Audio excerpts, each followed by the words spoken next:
पुणे जिल्ह्यातील लोहगडाच्या किल्ल्यावरून पुण्यातील प्रसिद्ध व्यावसायिक विशाल अग्रवाल यांचा मुलगा केतन अग्रवाल याला 400 फूट खोल दरीमध्ये त्याची होणारी पत्नी सिया गोयल आणि तिचा प्रियकर चेतन चौधरी यांनी ढकलून दिलेलं होतं। या संपूर्ण अपघातामध्ये केतन अग्रवाल याचा मृत्यू झालेला होता। आता या प्रकरणामध्ये एक अतिशय महत्त्वाची अपडेट समोर आलेली आहे।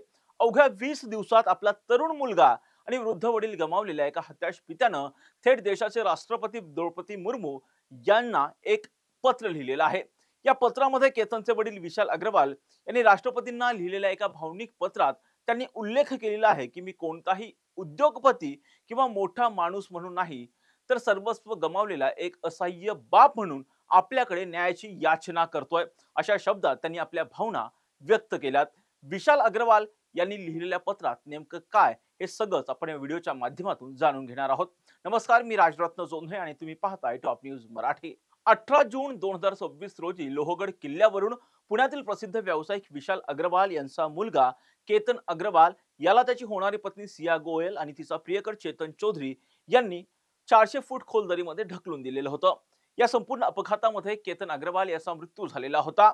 ज्या मुलीसोबत नोव्हेंबर महिन्यात लग्न होणार होतं त्याच होणाऱ्या पत्नीनं आपल्या प्रियकराच्या मदतीने केतनचा काटा काढला। या घटनेने अग्रवाल कुटुंब पूर्णपणे उद्ध्वस्त झाले। अग्रवाल कुटुंब पूर्णपणे दुःखाच्या शोकसागरात बुडालेलं आहे। या प्रकरणात जलद गतीने न्याय मिळावा यासाठी केतनचे वडील विशाल अग्रवाल यांनी राष्ट्रपती द्रौपदी मुर्मू यांच्या सचिवालयाला एक भावनिक ईमेल पाठवलाय। या पत्रात विशाल अग्रवाल यांनी लिहिलंय की मी हा ईमेल कोणताही उद्योगपती किंवा प्रभावशाली व्यक्ती म्हणून लिहित नाहीये। मी फक्त माझ्या मुलासाठी न्यायाची याचना करणारा एक बाप आहे। आम्हाला कोणतीही विशेष वागणूक नकोय, तर केवळ वेळेत न्याय हवाय, कारण न्यायाला होणाऱ्या विलंबामुळे कुटुंबाचं दुःख अधिकच वाढतंय। या पत्रात विशाल अग्रवाल यांनी एका अत्यंत हृदयद्रावक घटनेचा उल्लेखही केलाय। केतनच्या हत्येचा धक्का त्याचे आजोबा सहन करू शकलेले नाहीयेत। नातवाच्या विरहामुळे त्यांचा रक्तदाब कमालीचा घसरला आणि हृदय विकाराच्या झटक्याने त्यांचा मृत्यू झाला। अवघ्या 20 दिवसाच्या आत विशाल अग्रवाल यांनी आपला तरुण मुलगा आणि वृद्ध वडील अशा दोघांनाही गमावलंय। विशाल अग्रवाल यांनी पत्रात म्हटलंय की प्रत्येक दिवस वेदनेनं सुरू होतो आणि रात्र न्याय कधी मिळणार या एकाच प्रश्नानं संपते। दोषींना कायद्याच्या प्रक्रियेत विलंब करून सुटका करून घेता येते असा चुकीचा संदेश समाजात जाता कामा नाही। कारण जर पाहिलं तर न्यायाला उशीर झाला तर हे दोषी जामिनावरती सुटू शकतात। त्यामुळे जर पाहिलं तर दोषींना कायद्याच्या प्रक्रियेमध्ये विलंब करून सुटका करून घेता येऊ नये, त्यामुळे एक चुकीचा संदेश समाजामध्ये जाऊ शकतो असंही त्यांनी या पत्रात म्हटलंय। पुणे न्यायालयाने या प्रकरणातील दोन्ही आरोपी म्हणजेच केतनची होणारी जी पत्नी होती सिया गोयल आणि तिचा प्रियकर चेतन चौधरी यांना 16 जुलैपर्यंत न्यायालयीन कोठडी सुनावली आहे।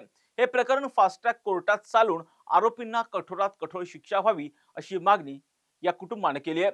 माझ्या मुलाची केस ही केवळ सरकारी कार्यालयातील एक फाईल बनून राहू नये, कारण या केसच्या मागे सर्वस्व गमावलेलं एक कुटुंब उभं आहे। या विशाल अग्रवाल यांच्या ओळीनं संपूर्ण यंत्रणेला आता विचार करायला भाग पाडले। एका बाजूला पोटच्या मुलाचा खून, एका बाजूला पोटच्या मुलाची हत्या आणि दुसऱ्या बाजूला त्याच धक्क्याने वडिलांचे गेलेले प्राण। विशाल अग्रवाल आणि त्यांच्या कुटुंबावर कोसळलेला हा दुःखाचा डोंगर न सावरणार आहे। आता देशाच्या राष्ट्रपती ही जी आर्तहाक विशाल अग्रवाल यांनी दिलेली आहे त्यांच्या आर्तहाकेची दखल घेतात का आणि हे प्रकरण जलद गती न्यायालयामध्ये चालून अग्रवाल कुटुंबाला लवकरात लवकर न्याय मिळतो का हे पाहणं आता महत्त्वाचं असणार आहे। या प्रत्येक घटनांचे अपडेट आम्ही टॉप न्यूज मराठीच्या माध्यमातून आपल्यापर्यंत पोहोचवणारच आहोत। यासाठी तुम्ही पाहत राहा टॉप न्यूज मराठी, आपला महाराष्ट्र, आपली बातमी। तुमची car, electric panel, data server आगीपासून सुरक्षित आहे का? नाही? मग आजच बसवा F protect temperature activated fire suppression device. यामध्ये आहे eco friendly non toxic pressurised liquid, जे आग लागल्यास क्षणार्धात ऍक्टिव्हेट होऊन आगीवरती मिळवते नियंत्रण। बसवण्यास अतिशय सोपे आणि सुटसुटीत टेकालिपचे एक दर्जेदार उत्पादन एफ प्रोटेक्ट।